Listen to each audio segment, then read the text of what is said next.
Parking in front of house is perfect for family arriving late. The little garden at the back satisfied children having breakfast at garden table, and the window in the living room is facing the river. In the morning, we were surprised by few swans, ducks and geese swimming past by.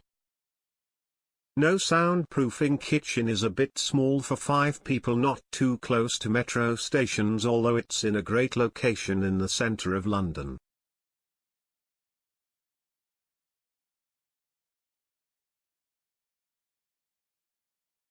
Spacious apartment, organized kitchen, definitely would stay again, always hot water available and heat.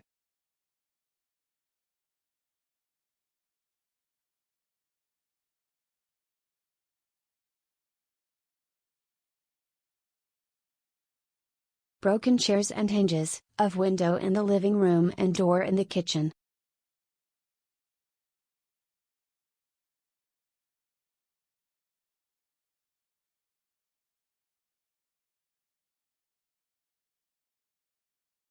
The beds were comfy and the location was excellent.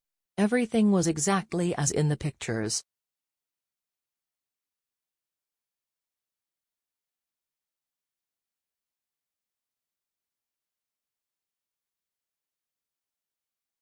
Attached bathroom, shower area too small.